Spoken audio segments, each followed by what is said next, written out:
नमस्कार दोस्तों हमने लास्ट क्लास में हिमालय के बारे में बात कर ली थी और उसके अलावा हम लोगों ने बात करी थी हमारे भारत देश के जो अ, हिमालय के दक्षिण में आने वाले मैदानी भागों की।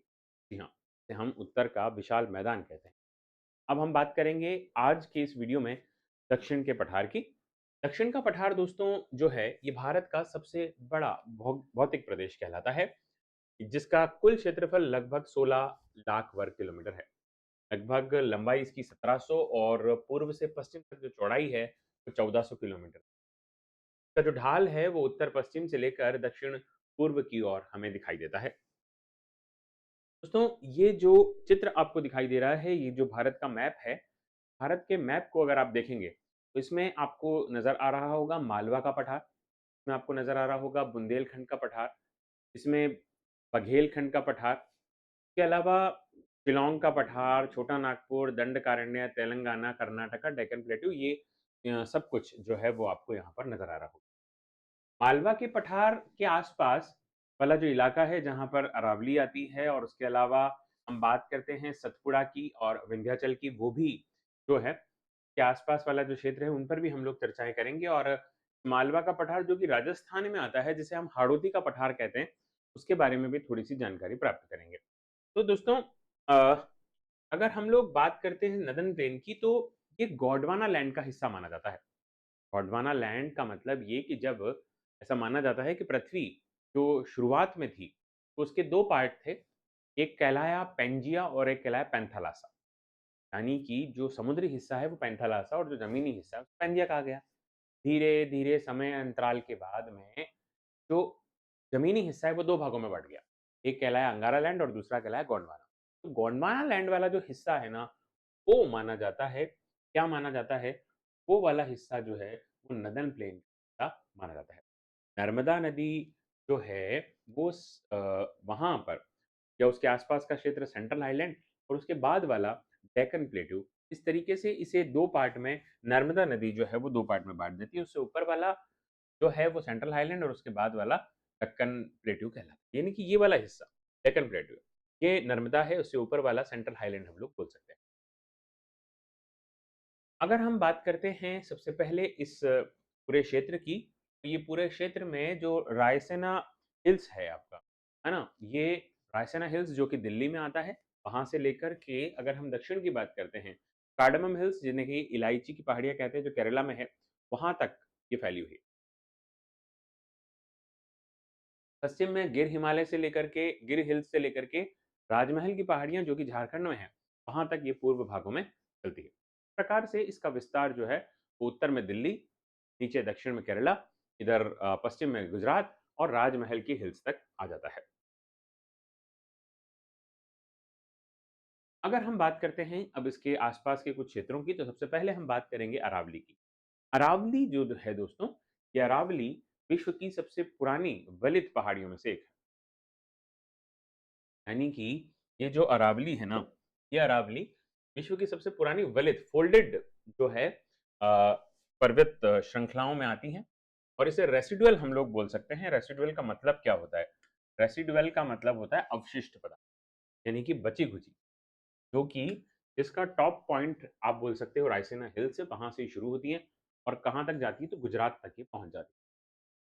का सर्वोच्च शिखर 1722 मीटर के साथ में माउंट आबू होता है। और इसका जो विस्तार है वो 630 है।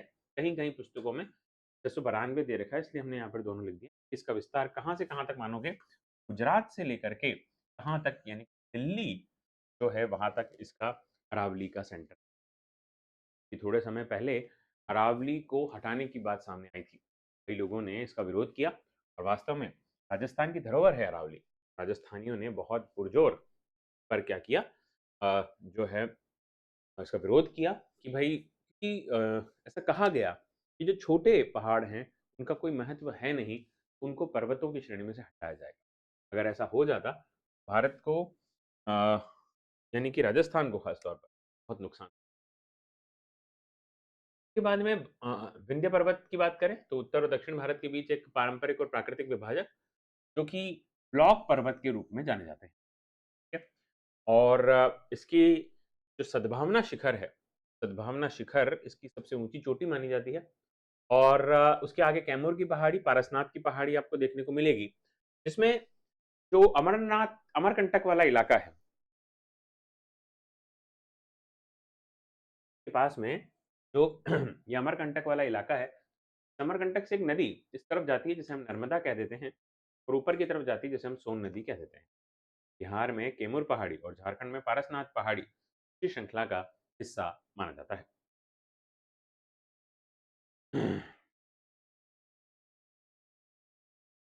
दोस्तों, मध्य भारत में 2 पर्वत और 2 नदियाँ हैं उत्तर से दक्षिण जिनका क्रम आपको यहाँ पर बताया गया। पहले विंध्याचल पर्वत, फिर नर्मदा नदी, फिर सतपुड़ा पर्वत और फिर आप बाद में आती है ताप्ती नदी।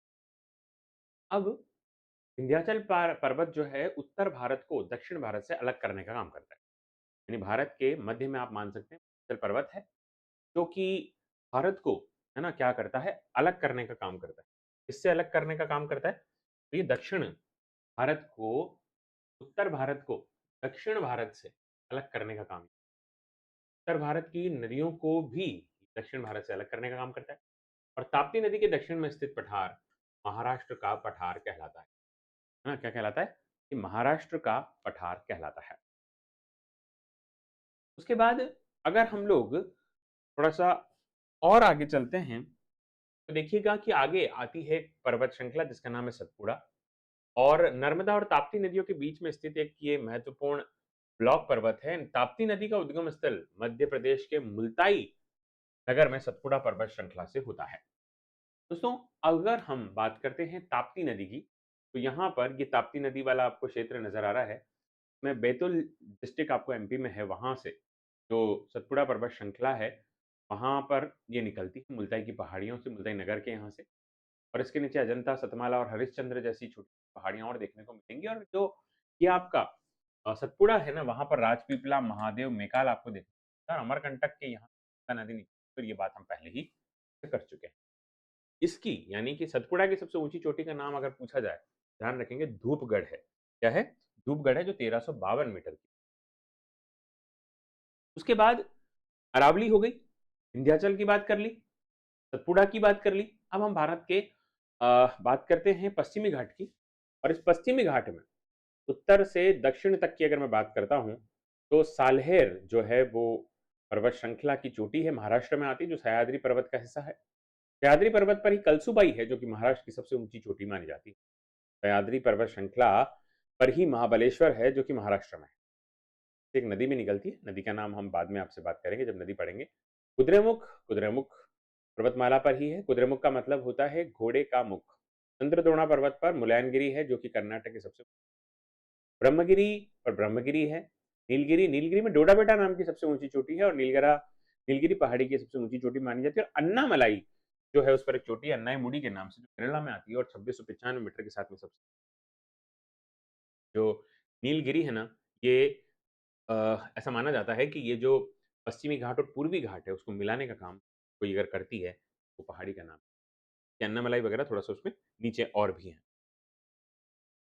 नीलगिरी की पहाड़ियों के बाद में अन्नामलाई की पहाड़ियाँ और उसके बाद में पालानी हिल्स और इलायची की पहाड़ियाँ ये नीलगिरी के नीचे आती हैं।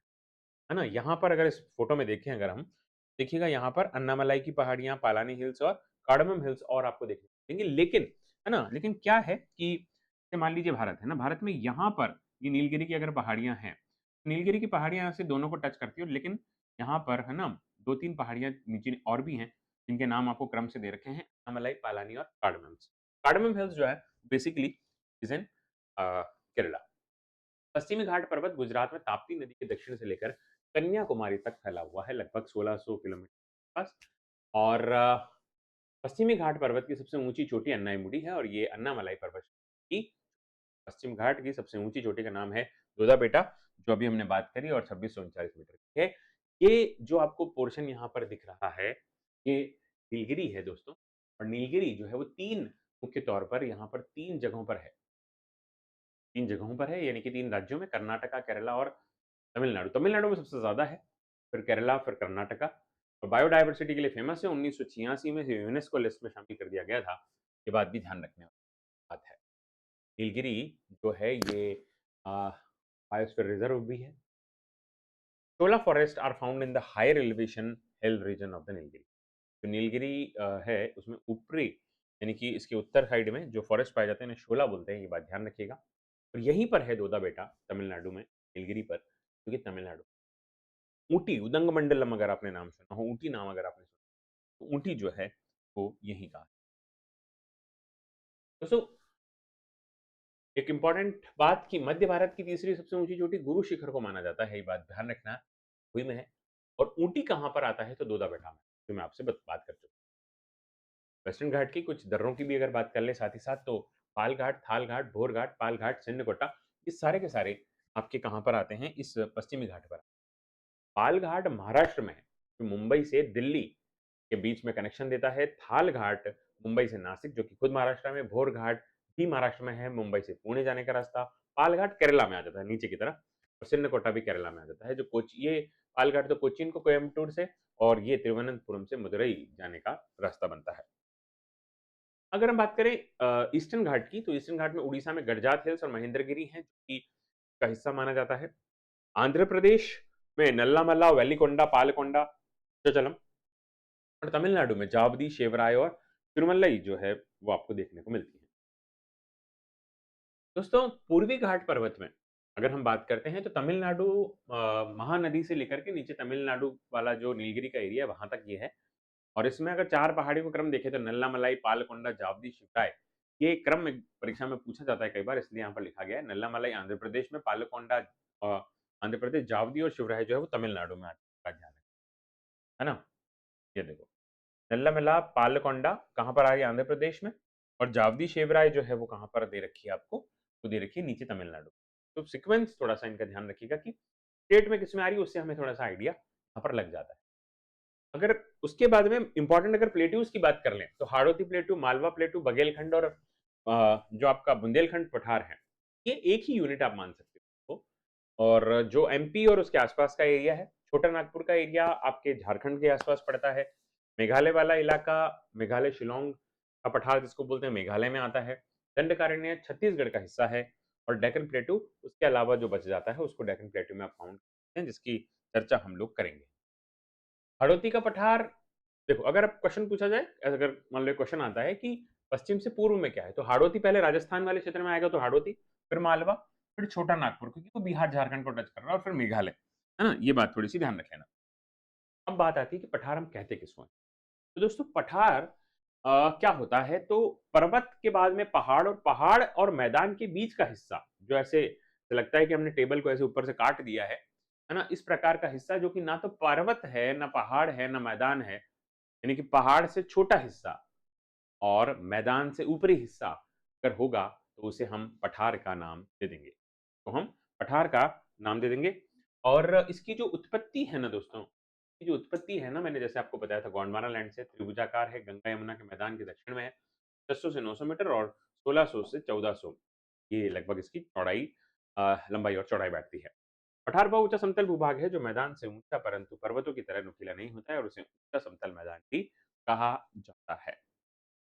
दोस्तों उसके बाद में अगर हम बात करते हैं मालवा के प्लेटू, मालवा के पठार की, तो मालवा का जो प्लेटू है उसका जो हिस्सा राजस्थान में आता है उसे हम हाड़ौती का पठार कह देते हैं। इसके अलावा अगर हम लोग उसके अलावा हम लोग अगर बात करें तो इसका निर्माण है ना बेसाल्टिक चट्टानों से माना जाता है, और राजस्थान में इसे हाड़ौती का पठार हम लोग बोल देते हैं। ये जो स्थिति बनती है वो ऐसे बनती है कि अरावली और विंध्याचल के बीच की जो स्थिति है ना, जैसे यहाँ पर ये रहा, देखो अरावली आपको दिख रहा होगा, ये रहा आपका अरावली और ये रहा आपका विंध्याचल, ये बीच वाली जो स्थिति है ना, इसको हम लोग किस नाम से जानते हैं, मालवा के पठार। प्रमुख नदियां चंबल, बेतवा, काली सिंध, पार्वती, शिप्रा और माही। और मृदा, काली मृदा, जो कपास, सोयाबीन और गेहूं की खेती के लिए उपयुक्त होती है, उसकी बात यहाँ पर की गई। बुंदेलखंड के पठार की अगर मैं बात करता हूँ, तो बुंदेलखंड का पठार के आगे वाला पठार है, और जो कि है ना, ये रहा बुंदेलखंड और ये रहा बघेलखंड का पठार। और यहाँ पर ध्यान रखना है कि मध्य प्रदेश और दक्षिणी उत्तर प्रदेश, मतलब उत्तर प्रदेश के वाला हिस्सा, है ना, उत्तर प्रदेश के नीचे वाला हिस्सा, और उत्तर प्रदेश और दक्षिणी और मध्य प्रदेश, यानी कि पूरा मध्य प्रदेश कवर हो रहा है, ग्रेनाइट और नीच चट्टानों से निर्मित है। अपर्दन के कारण भूमि असमतल और पथरीली सी यहाँ पर जमीन देखने को मिलती है। सिद्ध बाबा की चोटी यहाँ पर सबसे ऊंची, असम, केन, बेतवा मुख्य नदी और सूखाग्रस्त और गली कटाव के कारण बीहड़ भूमि का निर्भर हो जाता है। चंबल और उसके आसपास के क्षेत्र को आप कह सकते हो कि वो बीहड़ क्षेत्र है।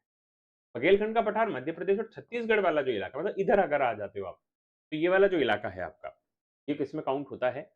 इसे हम लोग बोल देते हैं बुंदेलखंड का पठार के बाद बघेलखंड का पठार। लंबे समय के अपरदन के कारण असमतल है। सौन, टॉस, जोहिला नदी आपको देखने को मिलेगी। चट्टानों के शरण से बनने के कारण से इसका रंग कैसा है? यहाँ की मिट्टी आपको रेडिश यानी कि लाल दिखाई देती है। छोटा नागपुर का पठार उसके बाद में आता है, जो बिहार और झारखंड में फैला हुआ है, और इस पठार पर बहने वाली प्रमुख नदियां दामोदर, सोन, स्वर्णरेखा, महानदी आदि को दिखाई देती है। तो दामोदर नदी की अगर मैं बात करूं, तो दामोदर नदी के उत्तर में, दामोदर नदी के उत्तर में स्थित यह पठार निम्न दो भागों में से जाना जाता है, एक तो हजारीबाग और एक कोडरमा का पठार। दामोदर नदी के दक्षिण में अगर है तो वो रांची का पठार है, जो कि झारखंड के रूप में जाना जाएगा। जो रांची का पठार है वो झारखंड में देखा है। इस पठार की उत्तरी पश्चिमी सीमा सोन नदी द्वारा बनाई जाती है। यानी कि अगर ये छोटा नागपुर का पठार है तो उत्तर यहाँ पर नॉर्थ है, यहाँ पर नॉर्थ है और यहाँ पर वेस्ट है। नॉर्थ वेस्ट की जो सीमा है वो किसके द्वारा? सोन नदी के द्वारा बनाई जाती है, और इसे दक्षिण पश्चिमी सीमा महानदी के द्वारा बनाई जाती है। प्रायद्वीप क्या होता है? एक पॉइंट यहाँ पर लिखा हुआ है कि प्रायद्वीप जो है तीन तरफ से अगर पानी से घिरा हुआ होगा, उसे हम लोग प्रायद्वीप कहते हैं, इसे हम लोग पेनिनसुलर। अगर हम लोग बात करते हैं झारखंड की, तो जैसे एक और बात आपको ध्यान में रखनी है कि दामोदर नदी जो है वो इसके बीच में से गुजरती है, और ये जो दामोदर नदी है, इस दामोदर नदी के ऊपर वाला हिस्सा कोडरमा और हजारीबाग है, और उसके नीचे वाला हिस्सा रांची का पठार कहलाता है ना? दामोदर नदी इस पठार के लगभग मध्य से होकर प्रवाहित, तो बीच में से होकर के गुजरती है। तो हमें दो बातें समझ में आई यहाँ पर कि इसमें क्या है कि दामोदर नदी बीच में से होकर के गुजरती है, जबकि सोन नदी जो है वो इसके उत्तर पश्चिम वाले इलाके में से होकर गुजरती है ना? जैसे यहाँ पर भी आप देख सकते हैं सोन रिवर है ना? ये झारखंड है, तो इसके ऊपर यहाँ पर से होकर की प्रकार से गुजर जाती है, और आगे चल करके ये गंगा में सोन नदी मिल जाती है।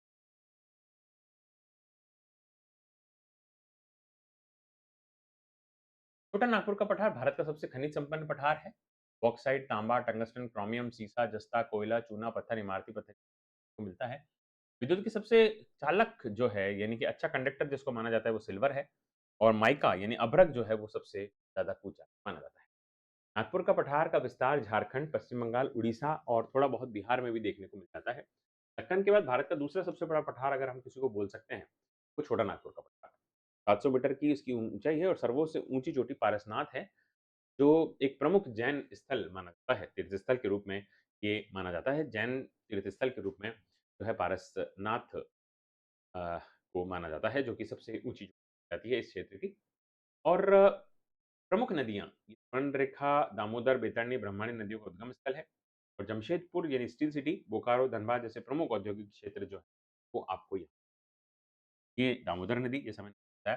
और यहाँ पर ये दामोदर नदी है, तो दामोदर नदी की अगर मैं बात करता हूँ, तो उस दामोदर नदी, ये जो दामोदर नदी है, ये दामोदर नदी इसके बीच में से गुजरती है, और इसका सीमा उत्तर की वाली जो सीमा बनाई जाती है वो किसके द्वारा बनाई जाती है? वो सोन नदी के द्वारा।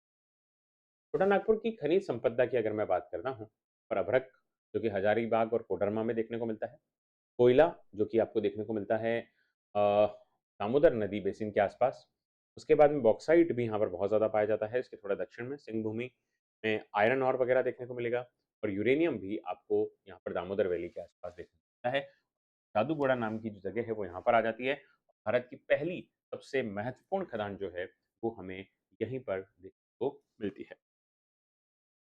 दंडकारण्य और मेघालय के पठार की बात करूं अगर मैं, तो दंडकारण्य का जो पठार है ना, तो दंडकारण्य का जो पठार है वो आता कहाँ है? दंडकारण्य का जो पठार है वो छत्तीसगढ़ में आता है। थोड़ा बहुत उड़ीसा, तेलंगाना क्षेत्र में भी, आंध्र प्रदेश में भी इसको देखने को मिल सकता है।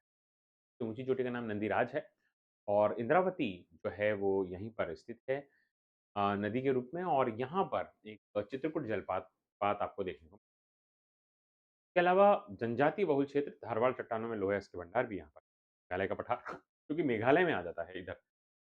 प्रायद्वीपीय पठार का पूर्वी विस्तार राजमहल गारो दर्रे द्वारा अलग किया जाता है। गारो खासी जयंतिया मेघालय में, मिकिर रेगमा असम।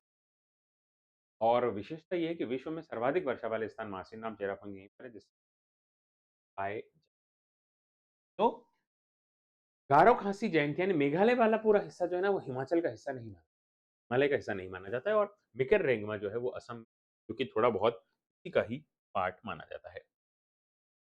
यात्रा का शिखर विशाल दक्कन का पठार। दक्कन का पठार सतपुड़ा के बाद वाला इलाका, पश्चिम घाट इधर और इधर नीलगिरी, और उसके बाद में पूर्व में पूर्वी घाट के बीच वाला जो एरिया है, इसे हम पूरा का पूरा दक्कन का पठार, दक्कन के पठार की लगभग आपको 7 लाख वर्ग किलोमीटर नर्मदा नदी के दक्षिण में ये मिलता है। ब्रिटिशिया काल में हुए बड़े पैमाने पर ज्वालामुखी यहाँ पर विस्फोट बहुत ज़्यादा देखने को मिले हैं, और वहाँ पर है ना, इस वाले क्षेत्र में, क्योंकि ये लावा के ठंडे होने से जो क्षेत्र बना है उसे दक्कन ट्रैप है। अगर दोस्तों कर्नाटक की बात कर लूँ मैं, तो कर्नाटका के अंदर जो आपको देखने को मिलती है स्थिति, वो कर्नाटक, इसका दक्षिण के पठार का सबसे पहला हिस्सा कर्नाटक जो है, की बात कर लेते हैं, तो कर्नाटक में दक्षिण का भाग इसमें नज़र आता है, जो कि मुल्लेनगिरी यहाँ पर है। उसके अलावा कुद्रेमुख भी यहाँ पर देखने को मिलती है, और कुद्रेमुख जो है उसका मतलब मैंने आपको पहले भी बताया था, वो होता है घोड़े का चेहरा है, घोड़े का मुख। प्रमुख नदियाँ कृष्णा, तुंगभद्रा, कावेरी, शरावती। कुंचिकल आपको देखने को मिलेगा, कुंचिकल जो है वो कर्नाटक का पठार का हिस्सा, कर्नाटक में बहता है। कर्नाटक में जब ये बहता है, ध्यान रखिएगा कि ये कर्नाटक में जो कुंचिकल नामक झरना है, वो सबसे बड़ा झरना माना, चौक बहुत फेमस है। और बाबा बुदन की पहाड़ियों में कॉफ़ी, जहाँ राजस्थान, इंडिया में सबसे ज़्यादा कॉफ़ी का प्रोडक्शन अगर कहीं होता है, कर्नाटक। के अलावा तेलंगाना का पठार हमें देखने को मिलता है। तेलंगाना राज्य के अंदर सर्वोच्च चोटी बेलीगुट्टा, चंद प्रमुख नदियां गोदावरी, कृष्णा, मूसी नदी हैदराबाद शहर से होकर गुजरती है। कृष्णा नदी इस पठार की दक्षिण सीमा होती है, इसे रायसीना पठार से अलग करती है। गोदावरी घाटी क्षेत्र कोयले के लिए, अन्य खनिज, अन्य क्षेत्र चूना पत्थर के लिए प्रसिद्ध है, और पठार की ढाल की पश्चिम से पूर्व की तरफ आपको दिख, गोदावरी नदी के उत्तर में ये पठार तेलंगाना के पठार के नाम से जाना जाता है, और गोदावरी नदी के दक्षिण रायलसीना के नाम से जाना जाता है। महाराष्ट्र के पठार के दक्षिण में स्थित कर्नाटक का पठार कहलाता है, और उसकी प्रमुख नदी कर्नाटक के पठार का दक्षिण पश्चिम में नाचदित भाग मालनार कहलाता है। दक्षिण के पठार की अगर बात करता हूँ मैं, तो दक्षिण का पठार जो है, की स्थिति अगर हम देखते हैं, तो आंध्र प्रदेश का दक्षिणी पश्चिमी भाग जो है वो रायलसीमा का पठार कहलाता है, जो कि आंध्र प्रदेश जलवायु ये पश्चिमी घाट में वृष्टि छाया क्षेत्र में आता है। वृष्टि छाया क्षेत्र का मतलब ये है कि जब हमारे यहाँ पर ग्रीष्म ऋतु का मानसून भारत में अरब सागर से प्रवेश करता है, तो केरला के अंदर वेस्टर्न घाट जो आता है, वो इसको रोक लेता है, और उसके बाद में यहाँ पर है ना, रायलसीमा के पठार में जो है बरसात नहीं हो पाती। नल्ला-मल्ला, वेलिकोंडा, पालकोंडा, शेषाचलम यहाँ की प्रमुख पहाड़ियाँ, और पेन्नार नदी यहाँ की प्रमुख नदी मानी जाती है। यहाँ पर बैराइट्स वगैरह जो है वो, टैकल प्लेटू में महाराष्ट्र के पठार की अगर मैं बात कर लूँ, महाराष्ट्र के पठार को इस प्रकार से या सीढ़ीनुमा संरचना होने ट्रैप कहा गया है। तो ये ट्रैप का मतलब सीढ़ी शब्द है, जिसका मतलब सीढ़ीनुमा। देख रहे हैं आप? तो इस तरह की सीढ़ीनुमा आकृति, चट्टान यहाँ पर बेसाल्ट की है। मृदा भी आपको यहाँ पर काली मिट्टी मिलेगी, जिसे रेगुर मिट्टी के नाम से जाना जाता है। रेगुर मिट्टी बेसिकली कपास के खेती के लिए, अगर आपसे एग्ज़ाम में पूछ लें कभी, भई सबसे अच्छी मिट्टी कौन-सी होती है कपास की खेती? सही जवाब क्या है? रेगुर मिट्टी। उसके बाद पठारों की अगर हम बात कर लेते हैं, तो पठारों में यहाँ पर सबसे ऊँची चोटी मालवा में तो ऐसा कुछ है नहीं, चंबल और बेतवा नदियाँ हैं, काली मिट्टी के लिए फेमस। बुंदेलखंड जहाँ पर सिद्ध बाबा, धसान, ग्रेनाइट, नीस और बीहड़ भूमि कहलाती है। छोटा नागपुर पारसनाथ की पहाड़ी सबसे ऊँची चोटी है, दामोदर नदी है। कोयला और लोहा इसके लिए फेमस है। दंडकारण्य, नंदीराज, इंद्रावती, लोहयस। महाराष्ट्र का दक्कन टैप, कलसुबाई सबसे ऊंची चोटी, गोदावरी नदी फेमस है। बेसाल्ट की चट्टान, काली मिट्टी, कपास पेड़।